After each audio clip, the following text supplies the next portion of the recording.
Hey everybody, welcome to another episode of Geared Perspectives. My name's Waldo. I'm a caster and analyst for the Gears of War competitive scene. Today we're going to go into an in-depth analysis of Escalation, the new game mode that was showed off for Gears of War 4 at PAX East. If you follow the channel, on Saturday I did a quick overview of the game mode, just kind of gave the basics, threw in a couple suggestions. I was able to go back last night and go through all the videos and find some changes that I think that we can make to make the game more accessible, but also lower the barrier entry to new players, because we do have some weird spawn timer things and other stuff like that within the mode that can improve. I'm gonna this be a little bit longer of a video because I am gonna go over a lot of topics within it. This is an analysis, so it is a big overview of just the game mode as a whole and how we can improve it. I also think I figured out hill rotations for the 4 maps that we know. I'll do individual videos for those. They'll be linked down at the bottom of the video after I get them done. So the first thing we're going to talk about before we get into anything is we're making a new competitive variant game mode for the community as a whole, but if we're making a new game type, it needs to have some rules with them so that there isn't a barrier to entry to new players. It's really hard to explain to new players, especially like they're going to have to realize what active reloads are. They're going to have to figure out wall bouncing. If we lower the barrier to entry on the understanding of the game modes, it will help out. This is where I think the respawn timers are a little weird. We've taken some very MOBA-esque style components out of other games. If anyone knows, MOBAs are massive battle or online battle arenas, like Dota, League of Legends, Smite, Paragon, Battleborn, which is coming out. They're all within this MOBA range where it's a 5-on-5, battling for take objectives and trying to kill like some kind of nexus or something. In Gears, we've added cooldowns to the active reload feature, and now we've taken escalating death timers within the game mode. Now, this is a huge barrier to entry because you have to explain it to new players. Oh, why am I have to die longer? And you just have to say, oh, for 7 rounds, it goes from 10 to 20 seconds. And for the other 7 rounds, it goes to 10 to 20 seconds and resets. It's kind of convoluted in just normal things. It also doesn't put any emphasis on the early rounds for players that are playing the mode. There's no reason early in the game to be strategical because you are able to respawn within 10 seconds. This leaves low strategic diversity at the opening of the game. I think that we need to figure out something to do with the spawn timers. Find a stagnant death timer and utilize that. Now, with that being said, I think that if we go into an overtime mode, which I'll talk about later, then you can crank up the death timers to something ridiculous and make it count, because then you really need people to be playing on their A game to win the matches. With extended death timers, because I do want to talk about this, nobody did it at the event, thank God. But as the game went on, with escalating death timers, you can also down people and then time them out. This happened in Gears 3 a lot, and I don't want to see this back because it's just terrible. We need to allow, at least in this game mode, a way for players to off themselves so that we don't deal with timeout situations where a player gets dropped, has to wait the entire time. And so people understand what getting timed out is. It's where you literally down the person, and instead of killing them, you wait for the longest amount of time before they're about to stand up, then you kill them, and you send them into this purgatory of 22 to 25 seconds where they're not able to be a part of the team. You're essentially taking them out of the game. I do not like this element. Some people called it strategic. It's really cheesy and boring to watch because you just see a bunch of people, oh, timed him. It doesn't add anything to the gameplay. Now, if we do change the spawn timers, there should be an option. If a player's down and they know that they're not going to get picked up and they're getting timed, they should just be able to off themselves. We have a knife now. They finally did it. Just take the knife, have them commit some kind of suicide here just in the game, because there's no point. It's going to slow down the gameplay. It's going to get repetitive. It takes away a lot from the cast, and it even takes a lot from the viewership, because you're like, why are they doing this? It doesn't make any sense. So if players do get dropped, this should be an option. Shout out to Barbosa, because this is his whole idea. He's been saying it for years. Just when the timeouts started happening, why don't we just let them kill themselves? It would make sense. Or, Friendly Fire have the teams like drop them. They've already got they've already got a death timer, and it's set individually. It's not on wave respawns anymore, so they're permanently, regardless of what happens, it's gonna be there. So that kind of has to be taken into account here. Now, with stagnant death timers, I think that improves a lot. Now, I did talk about it overtime. This is something that I think the mode needs, period. If it went to the final round in the show match, awesome. It's a great way to start the game. It wasn't like a blowout either way. But if you're doing this, we need to make the mode win by 2. We're doing a lot of rounds. So it can't come down to the line and it's like, 1 round decides the game. This is who wins. We just need to enable some kind of best of 3, best of 5 overtime where we reset the map, they're on the map, allow the players on each side, one gets to pick one power weapon, one gets to pick another one, or you can start them off flat and then see where it goes from there. I think that them picking a power weapon in overtime is fine. I think death timers in overtime should probably be something like 25 seconds, just because this is for the bread. This is to win the game. This is to win all the money. You need to be smart and play with smart aggression on the map. I like that element of it. They have overtime in CSGO. I think this mode definitely needs it if we're going to do it competitively. We just can't do 1 round. And it will eliminate a lot of the issues that we have in Gears. Like, if I had 1 more round, we would have won. Well, here's your 1 more round. Take it, leave it. You either win it on the map, you either show up in overtime or you don't. I don't know how many double overtimes or things like that we need to account for, but we need to have something so that the teams who win the rounds of Escalation have to win by 2, just as a competitive flow, just to make it they have won. There's no doubt or anything in there. I do want to talk about the hills and some things that we need to talk about with those. Yes. So, with the hills, Escalation, it requires you 5 seconds to cap the hill. It also requires you 5 seconds to break the hill, depending on the amount of people inside the hill. Now, my issue with this, and I did watch the footage, I did go back with it, as long as you still have hill control, as long as your color's spinning on the outside of the ring after the enemy team breaks it, the captor is still earning points until it resets. Problem. Very big problem. You are giving free points away to the enemy team who captured the hill, not the people that broke it. So they're getting penalized still by taking map control and then getting punished because they're just the way the game mode works at the current state. It can be changed. It's not a big deal, but it needs to take something along the lines of when you have the hill captured and then the enemy team touches it, it should instant break. It should be like Blitz. You shouldn't have to stay in the ring in this mode because it is a map or a game mode based on killing the opponent to take map control and map objectives. If you kill everybody and you take the map objectives, the other team that died shouldn't be getting free points for no reason because you have to wait for the ring to reset.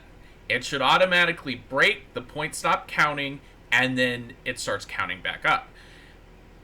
I am all for map control. If anybody has ever heard me talk about Gears of War, I say map control wins games more than power weapons. If you can control the map, you can control the flow of the game, and you force the team to play your decision, or to play your game. You may force them into making tough decisions about how they want to approach these pushes.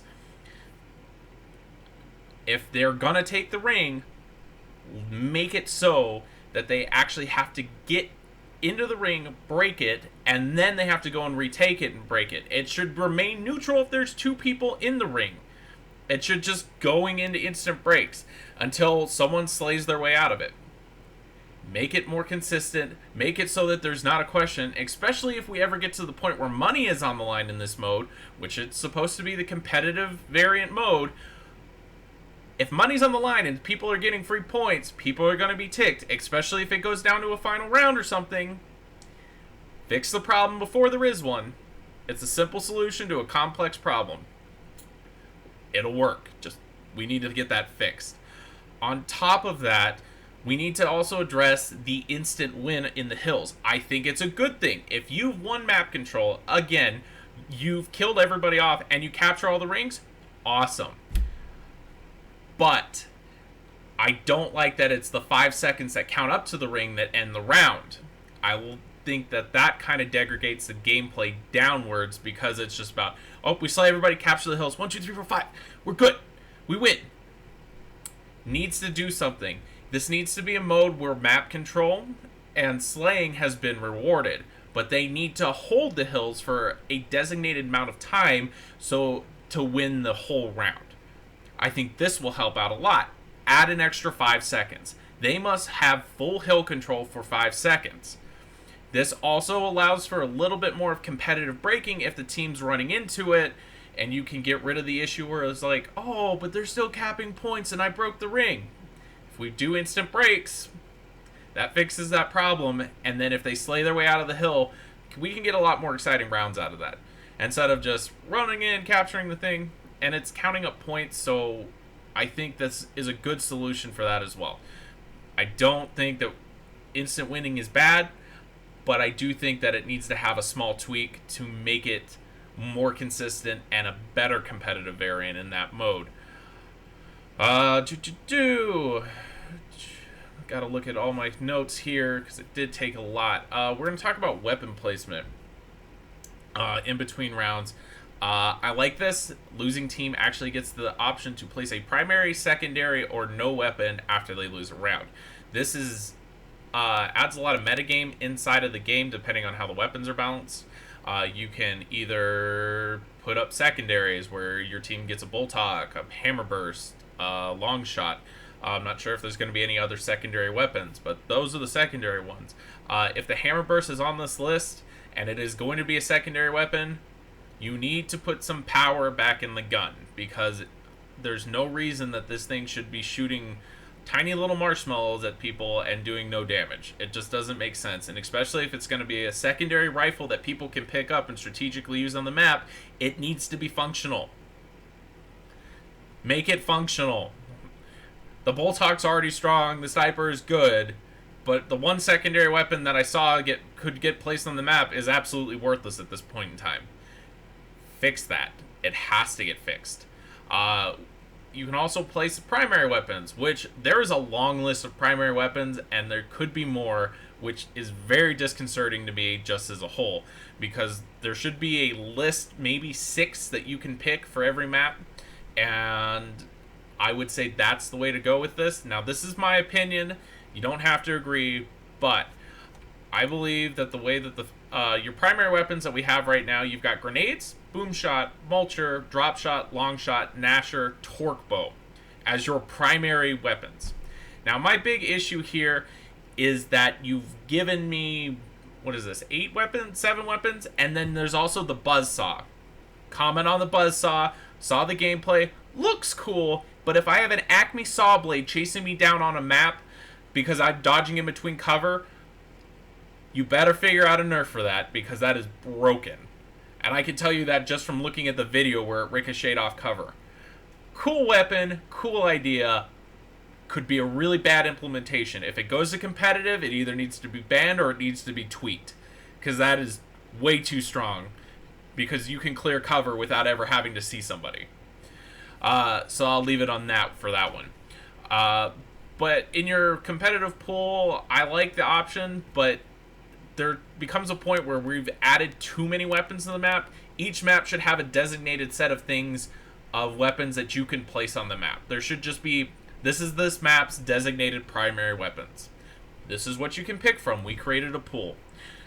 You could even do pick and ban of weapons in the game mode, but I don't know how that works. I think it's overcomplicating the situation. Just shrink the pool.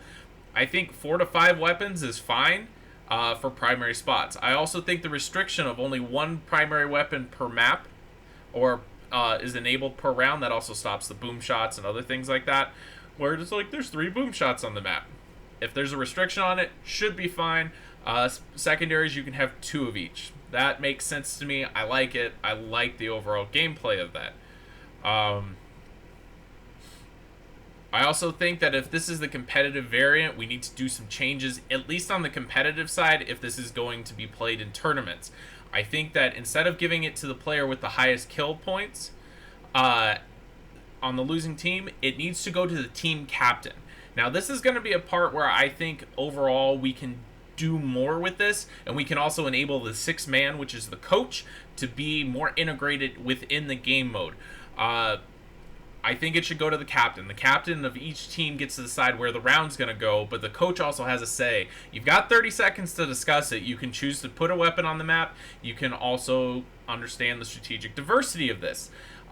It also requires casters and analysts to do research before we get to events about what team strengths are and how they would play this mode overall, because they're going to be scrimming this a lot. So players will have tendencies, they always do, of certain weapons that they're going to pick in certain situations. If they're down certain rounds, they've kind of got a go-to weapon and a go-to weapon placement that they're going to use. That I think is good. It also enables the coach to be a little bit strategic and start playing mind games with the other team. Maybe we don't want to put a weapon down this round. Maybe we want to force them to play bare bones and see if they can take us. We almost won that last round. We made a few mistakes. Let's do some adjustments and come back into it. I think that is going to help. In the rank system, highest player, fine, that works. I don't care.